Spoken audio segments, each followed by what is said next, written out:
Do you think the fact that there was such bad news from Afghanistan about British loss of life was one of the things which gave a spur to your campaign? Yes, I think so. My opponents tried to use that against me.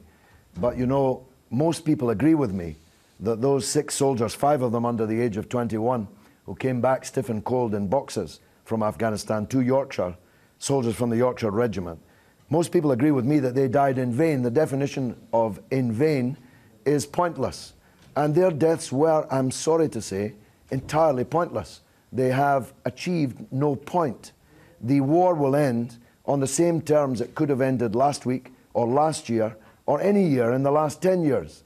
We don't have the blood to spare, and we certainly don't have the treasure to spare in Britain to be going around the world, occupying other people's countries, and having our young men come back in boxes while spending hundreds of billions of pounds on setting fire to other people's countries when we can't keep our own pensioners warm in the wintertime, when we're almost bankrupt.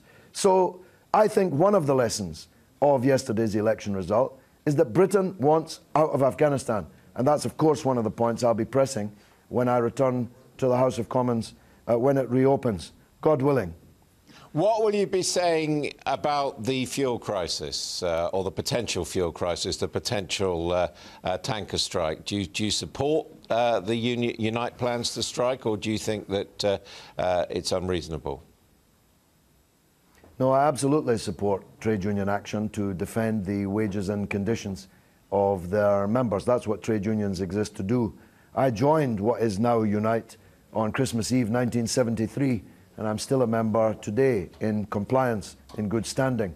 So I'm certainly not going to be like some Labour MPs and turn against the organisation I've been in since I was a teenager. So I think that the Unite members have every right to defend their wages and conditions.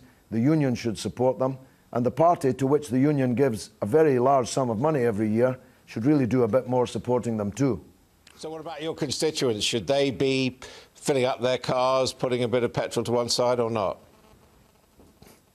I can assure you they are. At Morrison's, there's a queue even longer than there was outside some of the polling stations yesterday. They are doing so. Of course, strikes inconvenience people because people's labour is important, and when they withdraw it, it's missed. Otherwise, there would be no point in them doing the job. But the people who should be blamed are the 3 main parties who all believe that austerity is the way, and that working people and poor people should pay the price for the crimes and mistakes of rich and powerful people.